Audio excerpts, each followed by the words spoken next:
나는 왜 열등한가? 지금도 그런 조사를 하는지 모르겠지만 내가 국민학교 다닐 때는 새학년이 될 때마다 가정환경 조사서를 써오도록 했다. 그 종이를 들여다보던 엄마의 얼굴을 기억한다. 마치 어려운 수학 문제를 푸는 듯 심각한 얼굴.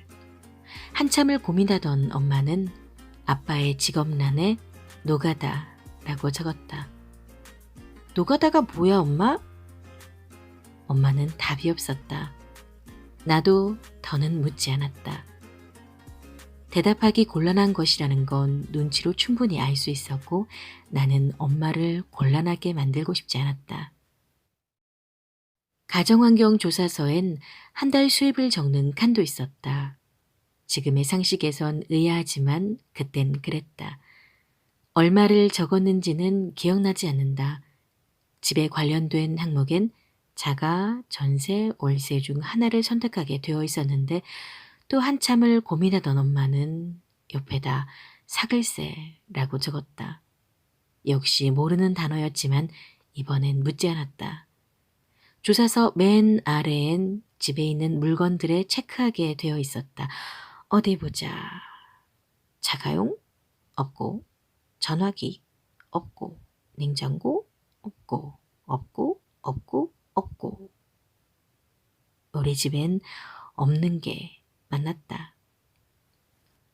칸을 많이 채우지 못해 창피한 기분이 들었다. 다음날 아이들은 각자의 가정환경 조사서를 비교하며 떠들어댔다. 철수네 집에 자동차 있대. 우와, 좋겠다. 영희네 아빠는 경찰이래. 우와, 멋있다. 응? 너희 아빠는 노가다구나? 근데 노가다가 뭐야? 곤란했다. 나는 엄마처럼 입을 다물었다. 나는 내가 가난해진 순간을 분명히 기억하고 있다. 나는 학교에 입학하면서부터 가난해졌다. 그전엔 가난하지 않았다. 집이 갑자기 망했냐고? 아니, 입학 전과 입학 후의 집안 사정은 똑같았다. 허름하고 작은 집들이 다닥다닥 붙어있는 빈민촌에 우리 집이 있었다. 대대적인 재개발로 강제 철거되고 쫓겨나기 전까지 그 집에 살았다. 당시 대통령이었던 각하께서 우리 동네를 깨끗이 정리하라는 명을 내렸다.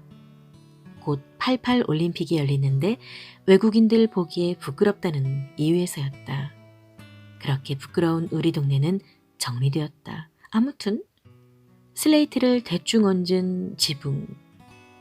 벽은 있지만 제대로 된 문이 없어 맘만 먹으면 누구나 쉽게 들어올 수 있는 그런 집에서 살았다.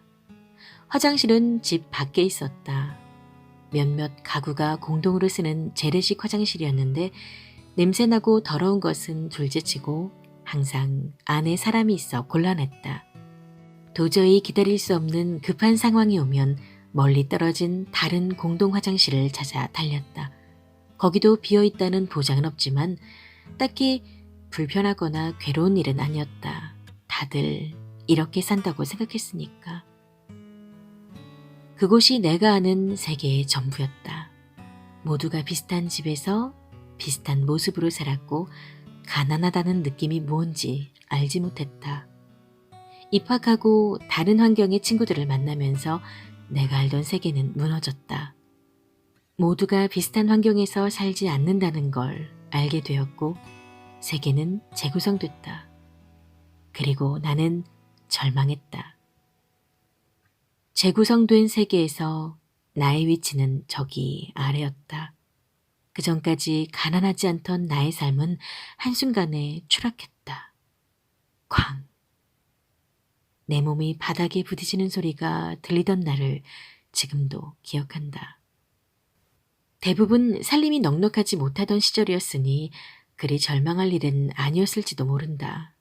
하지만 항상 기준을 나보다 못한 사람에 두지 말고 나보다 높은 사람에게 두라고 배웠다. 아니, 그건 배울 필요도 없이 저절로 되는 것이었다. 나보다 나은 사람만 눈에 보였고 그래서 나는 늘 불행했다. 세월이 흘렀다.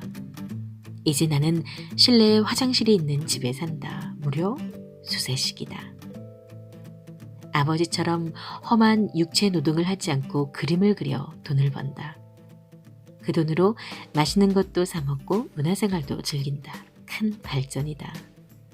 감사한 마음을 가져야 마땅하지만 그게 잘 안 된다. 겨우 이 정도야? 나는 여전히 빈곤하다 느낀다. 그렇게 느끼는 까닭은 아직도 내 위에 너무 많은 사람이 있기 때문일까? 절대적으로 가난하진 않지만 상대적으로 가난하다. 나는 이 가난을 벗어날 수 있을까? 유튜브에서 법륜 스님의 강연을 본다. 한 청년이 스님에게 질문을 한다. 남들보다 못난 자신 때문에 너무 괴롭다는 그. 스님은 조용히 당신 앞에 있던 물컵을 손목시계 옆에 두더니 그에게 물었다.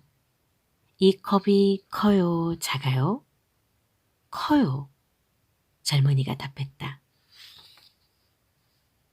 이번엔 컵을 물병 옆에 두더니 물었다. 이 컵이 커요, 작아요? 작아요. 스님은 컵을 들고 손목시계와 물병을 오가며 같은 질문을 여러 번 반복했다. 젊은이는 그때마다 커요, 작아요 답했다. 그렇게 한참이 지난 후 스님은 컵을 높이 들었다. 이 컵이 커요, 작아요? 공중에 홀로 떠있는 컵을 보며 젊은이는 아무런 대답을 하지 못했다.